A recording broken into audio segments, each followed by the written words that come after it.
Ça sentait la viande. Pas fraîche, ni charogne, ni viande de cuisine, mais celle qui pourrit sous la peau, incapable de s'échapper. Le corps du prince était enflé et noirci, surtout au niveau de l'abdomen et du cou. Du pus trouble, mélangé à du sang noir, suintait sous ses ongles. Les serviteurs changent tous les jours, mais aucun ne reste plus d'une nuit. Certains s'enfuient, d'autres tombent malades.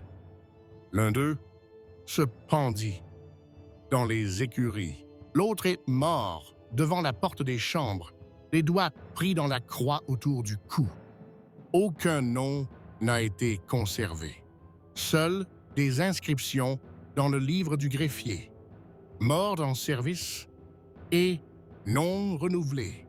Le mendiante le plus ancien, Sémione, surnommé Kwaye, ordonna de sortir toutes les icônes des chambres.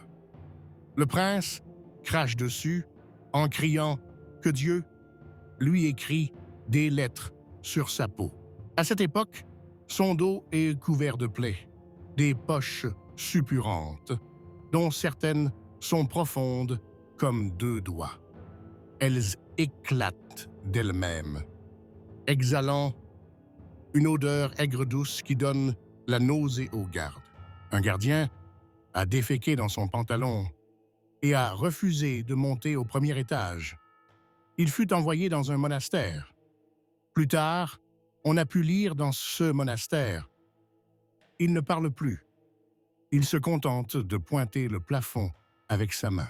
Un agent livonien, caché sous l'apparence d'un commis adjoint, a écrit dans un rapport.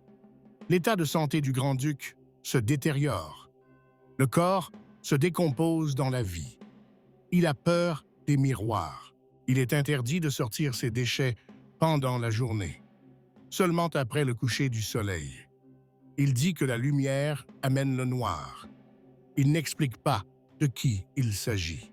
Vers la fin du mois de novembre, des rumeurs sur la maladie du prince commencent à se répandre dans les cercles extérieurs. L'un des boyards, Mikhail Chouisky, tente alors d'établir un contact direct avec l'ambassadeur de Lituanie. Les négociations n'ont pas lieu. Chouisky est retrouvé au matin sur la glace du fleuve, les jambes cassées et la bouche ensanglantée. Le greffier a noté « probablement une chute ». Cependant, la bouche a été bourrée de chiffons. Par la suite, l'accès aux malades fut sévèrement limité. Même l'épouse, la princesse Helena, ne peut entrer sans l'autorisation du conseil. La princesse elle-même, selon les rapports, était effrayée et priait sans cesse. Le moine Théophane fut convoqué à 2 reprises pour consacrer les chambres. Mais après le 2e rite, il tomba malade. La peau de son visage se couvrit de taches et sa langue se couvrit de plaques.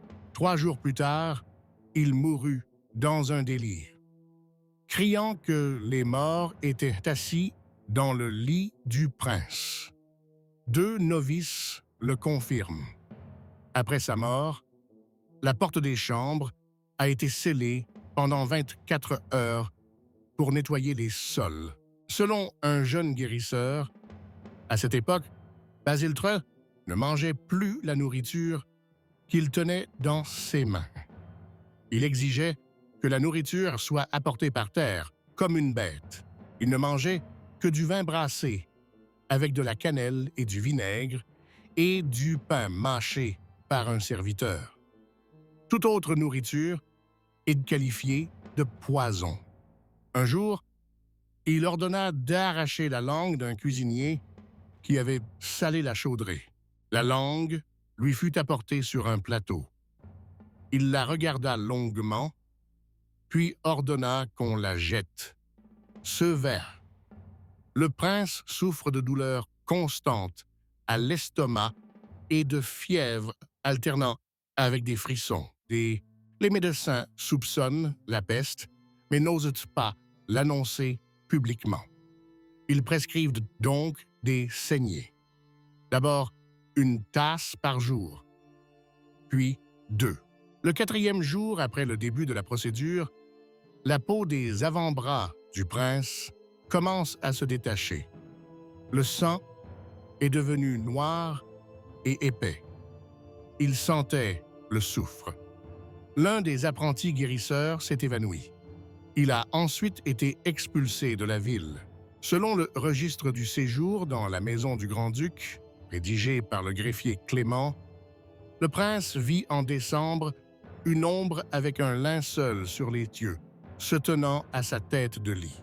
Il la frappa 3 fois avec son bâton avant de s'apercevoir qu'il frappait un oreiller. Il interdit ensuite à quiconque de le toucher. Même les onguents étaient appliqués à l'aide d'un bâton de bois enveloppé dans un tissu de lin. Les chambres n'étaient pas ventilées. Les fenêtres étaient recouvertes d'un tissu noir. Les portes s'étaient recouvertes de kil de l'intérieur. L'un des gardiens a déclaré « Il n'y a pas d'odeur à l'intérieur, ça pue. Parfois, c'est comme une chèvre morte. D'autres fois, c'est comme du cuir souillé jeté dans de l'urine. » Plusieurs gardiens sont tombés malades. Certains sont partis vers les villages après avoir juré de ne pas parler. L'un d'eux est retrouvé pendu 15 jours plus tard. Début janvier, l'état du prince s'aggrave. Il ne reconnaît plus les noms et répète souvent qu'il est déjà mort et que son corps ne fait que finir. Il ordonne d'appeler des serviteurs morts depuis des années. Il parlait à des coins vides. Sur le mur de sa chambre figurait une inscription griffée avec ses ongles. « N'appelez pas la lumière, elle ment. » Elle fut découverte lors du changement des draps, le 3e jour après une crise de grand mal. Pendant ce temps, des rumeurs commencent à circuler à Moscou. On murmure que le prince est frappé d'une malédiction. Les marchands déposent du charbon sur le seuil du chœur. Des notes commencent à apparaître sur les murs du Kremlin. Un psaume pour l'âme du pourri. Les papes se taisent. L'évêque ne mentionne pas le nom du prince dans la liturgie dominicale. L'un des protodiacres est exilé pour avoir récité une prière pour la santé, hors de propos. Pour la santé. On dit qu'il a mentionné 2 fois le nom du prince et que la bougie s'est éteinte. À cette époque, l'activité des boyards s'intensifie dans la capitale. En particulier, les Sheremetevs et les Belskis. Les rumeurs font état de réunions secrètes. Certains de leurs amis commencent à quitter la ville. Les annales indiquent que la question de la succession au trône a été soulevée lors du conseil. Mais les documents relatifs à cette question ont été retirés du registre des réunions. On sait cependant que le prince a refusé de signer le décret sur le transfert du pouvoir. Il a affirmé que personne n'est encore né qui puisse occuper le trône comme moi. Dans la 4e semaine de janvier, la gangrène s'installe. D'abord aux pieds, puis à la cuisse. La chair commence à se séparer en couches, la peau noircit. Du pus s'écoule lorsqu'il bouge. Il n'a jamais été lavé. On l'aspergeait simplement de vinaigre. Les bandages ont été enlevés avec la viande. Un morceau de chair est resté collé à l'un d'eux. Le scribe a écrit « Il riait ». Il dit « C'est ma taxe ». C'est alors que son corps a commencé à être jeté. Le premier médecin est parti pour Novgorod. Les moines demandèrent de ne plus les appeler dans les chambres. L'un d'eux prétendit avoir entendu le prince parler d'une voix de femme. Un autre affirma que la pièce sentait la cire comme une tombe avant une autopsie. Puis, les portes furent scellées, et seul un ancien et un serviteur muet furent chargés de la garde. Le prince a cessé de parler. Il remua les lèvres, chuchota. Le scribe déchiffra les mots. « Je suis devenu une peau à travers laquelle Dieu chuchote. » Il fut inscrit sur une tablette, mais celle-ci disparut le lendemain matin. À la mi-février, des crises d'épilepsie sont apparues. Les médecins supposent un empoisonnement du sang. Son pouls était faible, ses yeux troubles, il ne bougeait presque plus. Il se soulevait seulement sur ses coudes et gémissait. Le dernier jour, cette partie du dossier mentionne que, pendant qu'il changeait de sous le vêtement, de l'air s'est échappé de sa poitrine avec une odeur de cadavre. Mais il respirait encore. Le soir du 14e jour, le prince tremble de tout son corps.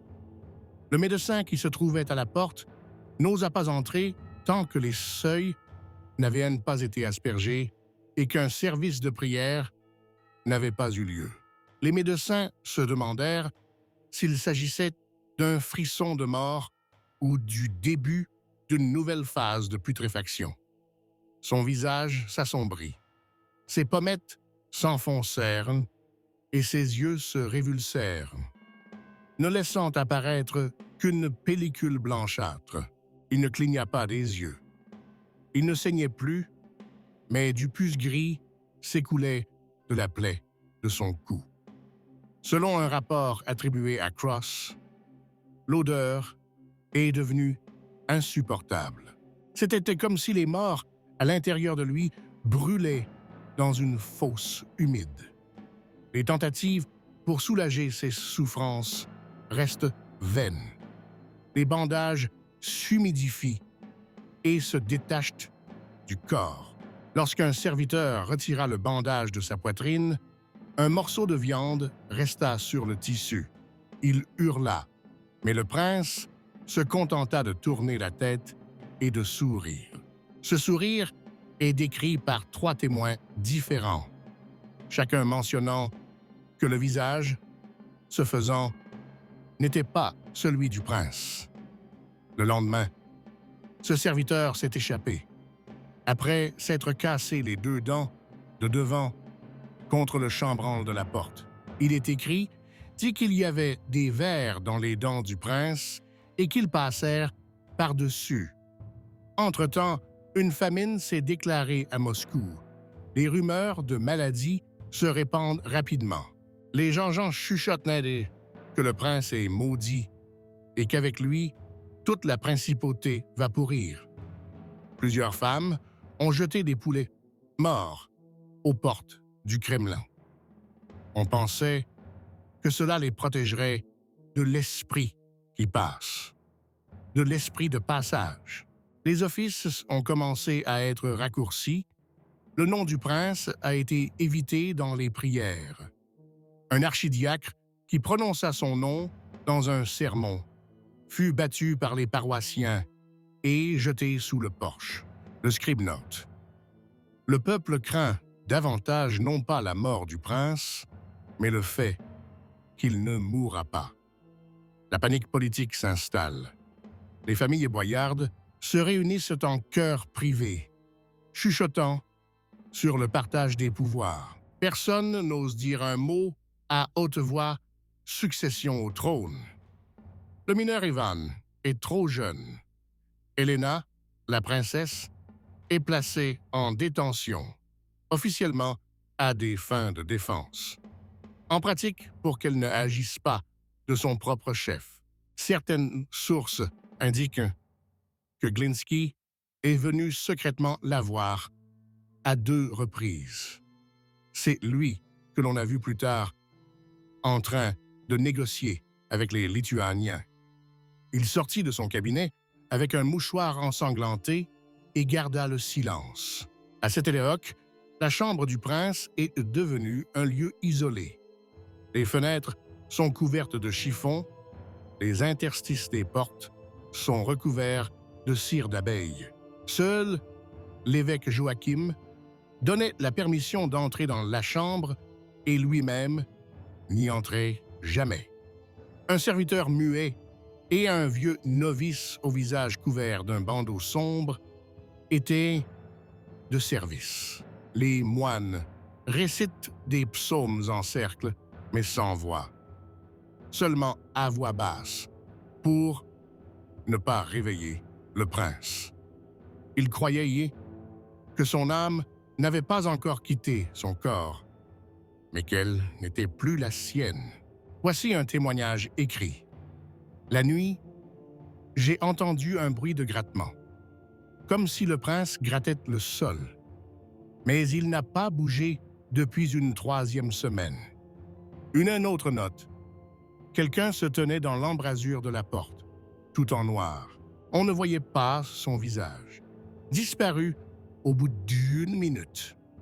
Ces notes ont été détruites, mais des copies ont été conservées dans les archives de l'ordre de l'ambassade. À la mi-décembre, le prince a commencé à émettre des sons étouffés. Pas des mots, pas des gémissements. On pouvait entendre l'air quitter ses poumons par à coups. Il sentait le fer pourri. La nuit, lorsqu'un des serviteurs vint remplacer la bougie, le prince bougea.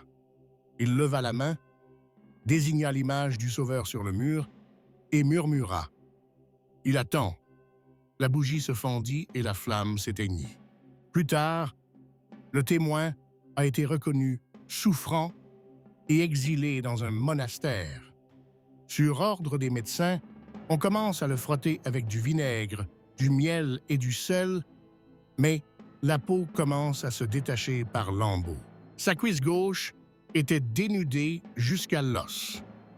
Un verre sortit du point de suture derrière son oreille. Le médecin écrit « Vivant, regardant, ne cligne pas des yeux. La viande est comme de la saumure, mais il respire. » C'est la 3e fois que l'on confirme que, malgré le pourrissement presque complet du corps, le prince a conservé sa conscience. Il entendait, bougeait ses doigts, serrait parfois le poing. À la même époque, l'évêque Joachim convoque un homme spécial dans la ville, un ancien moine de mauvaise réputation, accusé de sorcellerie. Il entre de nuit dans la maison du prince et y reste 2 heures. Il en est ressorti pâle. Il dit « Il ne sait pas qu'il est mort, mais il est mort. » Le lendemain, on le retrouve agenouillé devant les murs du Kremlin, sans yeux. L'état de la capitale est au bord de la révolte. Des rumeurs circulent selon lesquelles le prince est déjà pourri, mais il est gouverné par un démon. Les marchands s'en vont. Les ambassadeurs évitent les rencontres. L'agent livonien Cross consigne dans un rapport. S'il meurt, un massacre est possible. S'il ne meurt pas, il commencera de toute façon. Et le prince respire encore. Fin décembre, la température de son corps est tombée à un niveau à peine perceptible. Il gisait dans sa propre pourriture, recouvert d'un plaid, imbibé non pas d'onguents, mais de restes de sécrétions de puces. Les médecins ne s'approchèrent plus jamais. Les derniers traitements ont été administrés à l'aide d'une spatule en bois. Il ne bougeait plus. Il n'a pas parlé, mais il a continué à regarder. Par la fente de la porte. C'était la fin de la 2e partie. Si vous le souhaitez, je passe directement à la troisième partie. On raconte qu'au début du mois de février, le prince était allongé dans la couverture qui avait été utilisée lors de son mariage avec Helena. Elle était depuis longtemps imbibée de sueur, de vin et de médicaments, et dégageait maintenant une odeur d'huile rance et de vieux bois. Il ne s'est pas levé depuis 4 semaines. Les commissures de ses lèvres sont craquelées. La peau de ses mains est grise et commence à se détacher. L'un des médecins autorisés à l'examiner écrit dans son rapport « Les doigts sont comme des roseaux, se brisant au moindre contact. Le sang est épais, noir et sent la graisse. » Plus tard, ce guérisseur n'a pas été retrouvé. La rumeur veut qu'il ait été noyé dans un bénitier de peur de propager la maladie. Les moines proposent d'alterner prière et saignée. D'abord une tasse par jour, puis 2. Le 3e jour après le début de cette procédure, le prince commença à suffoquer. Il faut changer 2 fois l'oreiller sur lequel il est couché. Un liquide s'échappe dessous sa tête et s'infiltre dans ses plumes. C'est soit de la cervelle, soit du pus, dit l'un des serviteurs, puis il vomit et perd connaissance. Il a été transporté et est mort plus tard. Les serviteurs commencèrent à porter des bandages imbibés de sapin et de vinaigre sur leur visage. Personne ne pénètre dans la chambre à coucher sans en avoir reçu l'ordre. Pendant ce temps, la panique s'empare de la ville. Les roturiers murmurent que la maladie du prince est une punition pour les offenses du pays et qu'elle se répand comme une mythe dans le tissu de la capitale. Des femmes aux pieds nus marchaient dans les rues en portant des icônes et des rameaux de sorbier. Les églises ont commencé à servir des rites spéciaux d'exorcisme. Dans une note adressée au métropolite, l'archimandrite Simon écrit « La ville est infectée non pas par le corps, mais par l'esprit de la peur. Personne ne prie pour la santé. Il prie pour la retraite. » Dans l'enceinte du Kremlin, les options de régence sont discutées. Helena, déjà en proie à l'anxiété, demande la signature des boyards, confirmant le droit de son fils Ivan au trône. Mais les vieilles familles, en particulier les Chouïskis et les Obolenskis, temporisent, attendant la fin. L'un d'entre eux dit « Pourquoi jurer à un mort? Pourquoi jurer sur un mort qui respire encore? » Au même moment, les copains ont commencé à mourir. D'abord, l'un des cuisiniers, ses lèvres ont gonflé, puis ses yeux ont saigné. Ensuite, 2 des commis ont commencé à développer des éruptions cutanées et des convulsions. Les médecins ne donnent aucune explication. Le médecin Stéphane, venu de Novgorod, a déclaré au conseil « C'est une putréfaction qui a commencé depuis le trône. On ne le revit plus jamais. » Le prince appelle son frère, mort 15 ans plus tôt.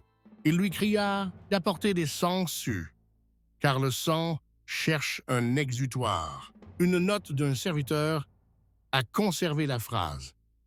Il délire avec le feu, disant qu'il y a un feu en lui, que quelqu'un respire sous sa peau. En effet, on lui trouve des playés sur le dos, suintant un liquide à l'odeur d'œuf pourri. Il fallait changer de vêtements 2 fois par jour. Mais même les vêtements neufs, fraîchement consacrés, commençaient à noircir au bout d'1 heure. Les moines disaient « Ce n'est pas le corps, c'est l'esprit qui veut rester. » Au même moment, l'histoire des lettres brûlées fait surface. L'un de ses amis, le boyard d'Arcadie, affirme qu'1 mois avant sa maladie, le prince avait reçu un billet portant un sceau qui n'avait pas été utilisé depuis le siècle dernier. Elle ne contenait qu'une seule phrase. Tu as vu, mais tu ne t'es pas détourné. L'identité de l'expéditeur est inconnue. Plus tard, le boyard a été retrouvé mort dans sa cellule, la langue arrachée. Les serviteurs ont dit que c'était de lui. Le prêtre a dit qu'il y avait été contraint. Le prince n'a plus jamais mangé. Tout ce qui entrait dans sa bouche le faisait vomir. La seule nourriture qui lui restait était le vin et l'opium. Il en buvait 3 fois par jour. Le scribe écrit « Il boit non pour oublier, mais pour ne pas se réveiller. » Au conseil, il fut décidé que si le prince mourait, on ne sortirait pas le corps tout de suite. On laissera le défunt pendant 3 jours, selon l'ancien rite, pour s'assurer que l'ombre est partie. Le métropolite n'était pas d'accord, mais plus tard, il demanda lui-même à déplacer son trône du temple vers le monastère, pour ne pas entendre s'il criait de l'autre côté. Les derniers jours, l'odeur était insupportable. Des membres de la garde s'évanouirent. L'un d'eux s'étouffa en vomissant. Un baril de charbon a été placé près de la fenêtre, mais cela n'a pas aidé non plus. On pensait que le corps du prince avait commencé à pourrir de son vivant. L'un des moines, essuyant le pus sur les draps, dit « Il marche de l'autre côté, mais ses pieds sont encore ici. » Dans la nuit du 5 au 6 février, un garde de l'entrée est remarque une bougie allumée à la fenêtre du cabinet du prince. Il n'en fut rien. 2 jours auparavant, toutes les bougies avaient été éteintes pour réduire les risques d'incendie. Personne n'avoua qu'il avait mis là. Le lendemain matin, l'icône en bois de la tête de lit est retrouvée calcinée. Elle était noircie, mais elle n'avait pas perdu son visage. Le scribe écrivit « Le visage du Sauveur le regardait, mais comme s'il ne le reconnaissait pas. Le prince respire encore, mais très rarement, 1 fois par minute. Parfois, moins souvent. Son corps ne bougeait presque plus. Ses paupières n'étaient que partiellement fermées. Des plaies recouvraient la quasi-totalité de son dos, de ses flancs et de son cou. Du pus suintait constamment, s'accumulant dans les creux entre ses côtes. Lorsque la literie a été changée, l'odeur a envahi le couloir. L'un des gardes s'est mouillé et s'est enfui. On l'a retrouvé plus tard dans l'église, à genoux, inconscient. Les guérisseurs ne sont plus jamais venus. Il ne restait plus qu'un moine guérisseur au visage bandé, qui essuya silencieusement les lèvres du prince avec du vinaigre, puis brûla les chiffons. Selon son rapport, la peau est devenue comme bouillie. La peau est devenue comme de la peau bouillie, blanche, grise, se détachant, avec de la viande noire en dessous. Il ne crie pas, il ne bouge pas, mais il regarde fixement. Et il n'y a pas d'homme dans ce regard. Pendant ce temps, le Kremlin discute des mesures à prendre en cas de décès. Les boyards sont divisés en 2 camps, les partisans de la régence sous Helena et ceux qui veulent transférer temporairement les pouvoirs au conseil. Les messagers voyagent de nuit. Les lettres sont réécrites, les sceaux sont falsifiés. Un document intercepté par un espion contenait une liste de 8 noms, dont les mains tendent vers le trône. 4 d'entre eux sont morts en l'espace de 3 jours. L'un d'entre eux est mort d'un coup de couteau, les 3 autres d'une fièvre inconnue. L'agent livonien note « Moscou pourrit non seulement dans le corps, mais aussi dans l'esprit. » Le 8e jour de février, le prince lève soudain la main. C'est là-bas la première fois depuis 6 jours. Il toucha son menton, passa son doigt le long de sa mâchoire et, soudain, arracha la croûte de son visage. Il n'y avait pas de sang, juste une fine bouffée de fumée. Un témoin a juré que le prince a regardé dans un coin vide et a hoché la tête comme s'il répondait à un appel. Le serviteur qui a vu cela était enfermé dans la cave. Il s'est mis à parler tout seul et s'est arraché un œil. Un jeûne fut décrété. Pas un seul cierge du Kremlin ne fut allumé sans prière. Toutes les fenêtres du temple furent recouvertes d'un tissu. Joachim ordonna de peindre une nouvelle fresque sur le mur intérieur de l'iconostase. Le prince, agenouillé, dans la ligne de l'enfer. Lorsqu'on lui en demanda la raison, il répondit « Pour rappeler à ceux qui n'ont pas eu le temps de se repentir. » Les vêtements funéraires avaient été préparés à l'avance. Mais lorsqu'ils ont été apportés dans les chambres, les tissus sont devenus noirs en l'espace de 2 heures. Les moines les sortirent et les brûlèrent. Il fut décidé de l'enterrer non pas comme un prince, mais comme un serviteur de Dieu, sans costume. Cette décision provoqua la colère des principaux boyards, qui refusèrent même d'entrer dans les chambres. On raconte que l'un d'entre eux s'est écrié en priant « Qu'il meure avant le matin, sinon nous mourrons avec lui. » À la même époque, le corps des gardes connaît des problèmes. 3 d'entre eux ont développé des plaies sur les bras. L'un d'eux a commencé à avoir une respiration sifflante. Les ongles d'un autre sont devenus bleus. On entendit parler d'un esprit pourri qui pouvait être transmis par la vue. L'ordre est donné de ne pas regarder le prince dans les yeux.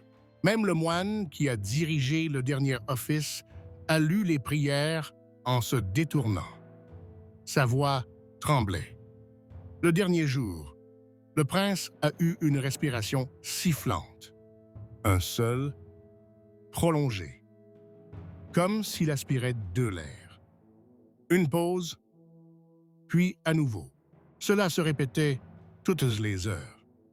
Il ne parlait pas, mais le greffier jure qu'il a vu ses lèvres bouger. Il disait quelque chose comme « ne pas entrer ». On ne sait pas qui ni où. Avant l'aube, les gardes ont reçu l'ordre d'envelopper le corps dans un tissu épais imbibé de vin et de pain.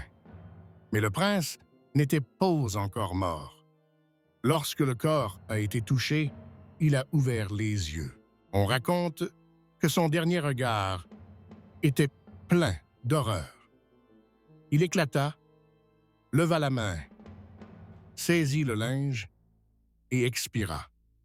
C'était la mort, ni solennelle, ni libératrice. Silencieuse, faible, comme une corde pourrie qui se rompt sous son propre poids. La respiration a disparu à la 3e heure de la nuit. Les seuls témoins furent le guérisseur Clémente, un ancien tonsuré du monastère de Tchoudov, et 2 streltsy qui se tenaient sur le seuil. Selon eux, le prince n'a pas émis le moindre son. Il n'a ouvert les yeux qu'une seule fois et s'est figé. Ses lèvres étaient bleues. Le corps était chaud, mais la peau était couverte de taches, comme de la viande avariée. Le guérisseur ne savait pas quand le cœur s'était arrêté. Le prince reste immobile pendant le 3e jour. La mort ne fut annoncée qu'à l'aube. Les chambres intérieures furent scellées. Le corps fut enveloppé dans un tissu de chanvre imbibé de vinaigre. Mais au bout d'1 heure, des taches apparaissent. Un liquide âcre et odorant suinte de ses oreilles et de sa bouche. L'un des fusiliers a perdu connaissance. Un autre affirma plus tard avoir vu les lèvres du prince bouger après sa mort. La tentative d'embaumement a été interrompue. Lors de l'ouverture de l'abdomen, les organes se sont écoulés presque sans résistance. Le foie s'est effondré. Il y avait de la mousse et une masse noire visqueuse à l'intérieur. Le chirurgien qui a rédigé le rapport a noté « Le corps pourrissait de l'intérieur jusqu'à la mort. Les globes oculaires étaient flous et les paupières ne se fermaient pas. L'un des serviteurs a essayé de mettre une croix sur le visage du prince, mais la peau s'est détachée en même temps que le tissu. Les funérailles n'ont pas été annoncées immédiatement. Ça, c'est la panique au palais. Les gens avaient peur de s'approcher du corps. Les archives ont conservé un enregistrement de Boyar Sheremetev. Le corps est en train de pourrir, mais la mort n'a pas encore été acceptée. Personne ne veut commencer un nouveau pouvoir avant que l'ancien ne soit arrivé à son terme. Le matin du deuxième jour, des rumeurs ont commencé à circuler dans la ville. Certaines disaient que le prince avait été empoisonné par les moines. D'autres affirmèrent qu'il n'était pas mort, mais couché, écoutant et attendant. Une foule s'est rassemblée devant les murs du Kremlin. Les gardes redoublent. Le cercueil est fait de chaux, rembourré de graisse de porc et de cire. Il est fermé, sans célébration. Pas de funérailles, pas d'adieu public. Même le métropolite est silencieux. Seul l'ambassadeur de Prusse note dans un rapport. Le mort a été emporté comme un corps volé, sans cri, sans paix. Sur le chemin de la cathédrale archangélique, les chevaux se sont dressés. L'un des cochers mourut plus tard de la fièvre. Le même jour, la division du pouvoir commence. Ivan, le fils du prince, est encore mineur. Le pouvoir passe officiellement à Helena, sa mère. Mais les boyards tiennent immédiatement des réunions secrètes. Fyodor Belsky, l'un des plus proches collaborateurs du défunt, disparaît la nuit même. Ses vêtements sont retrouvés dans un ravin derrière le monastère. Une note clouée à un arbre ne contenait qu'une seule phrase. Il est toujours là. Les dernières chambres du Kremlin sont fermées. Les serviteurs ont reçu l'ordre de se taire. Tous ceux qui ont assisté à la mort sont interrogés. Un moine fut exilé au monastère de Kirillo-Belozersky. Un autre mourut peu après. Les rapports font état de ce qui suit. La peau de ses mains est devenue noire comme celle d'un prince. Les Streltsy, qui gardaient le corps, furent remplacés. L'un d'entre eux avouera plus tard avoir entendu la nuit des pas lourdes dans le couloir, comme du fer sur le sol. Sur les marchés, on commença à parler de la maladie de Moscou. Les gens associent la mort du prince à une malédiction. Les rumeurs sont alimentées par des disparitions. Le serviteur qui a lavé le corps a disparu. Le greffier qui a copié le testament a disparu. Les archives du prince sont fermées. Un des boyards ordonne de brûler les vieux journaux intimes. Selon le témoignage d'un Streltsy, les parchemins crépitent dans le feu. et l'odeur est telle que le cœur des oiseaux s'affaisse. Le corps du prince Vassili est placé dans un sarcophage. Les armoiries sont effacées. Il n'y a pas de nom sur la tombe, une simple pierre. Les gens sont venus, mais ils n'ont pas prié. Ils la regardaient et s'en allaient. Un vieil homme a laissé une inscription. Il n'est pas mort. Il s'est caché sous terre. 3 jours plus tard, une fissure est apparue sur la pierre tombale. Au début du printemps, des maladies sont apparues à Moscou. Dans le sud de la ville, on observe des vomissements, des ulcères et de la fièvre. Les gens disaient « la peste est en route ». Un prêtre, qui tentait de mettre à mort une personne décédée de la fièvre noire, perdit l'usage de la parole. Son visage s'est couvert de taches. Il est mort une semaine plus tard. Une rumeur se répandit dans la ville selon laquelle le prince était revenu par les airs. Les ambassadeurs étrangers quittent Moscou. L'ambassadeur polonais a écrit dans un rapport « La ville est morte, bien que des gens soient debout dans les rues. Tous ont l'air d'écouter. » Les boyards accélèrent le transfert du pouvoir à Ivan. Il fut ordonné de ne pas prononcer le nom du défunt, de ne pas mentionner sa maladie, de ne pas conserver ses images. Un artiste qui avait fait le portrait du prince de son vivant fut pendu. Il était accusé de sorcellerie. Selon la dénonciation, le tableau bougeait quand on le laissait seul. Plus tard, un archiviste de la cour notera « Elle est morte », mais personne n'a commencé à vivre.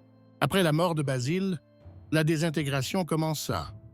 La lutte d'influence, la disparition de la vieille garde, le silence de l'Église, l'inquiétude du peuple. Dans une lettre adressée à Novgorod, le métropolite écrit « Le corps est en terre, mais le cœur reste en l'air, et la peur l'habite. » C'est ainsi que prit fin le pouvoir du grand-duc. Mais une autre maladie apparaît que ni les onguents, ni les prières ne peuvent guérir. La maladie de la mémoire. La maladie de la mémoire. Wurde der Hexerei angeklagt. Laut der Denunziation bewegte sich das Bild, wenn man es allein ließ. Später notierte ein Hofarchivar, sie ist tot. Aber niemand begann zu leben.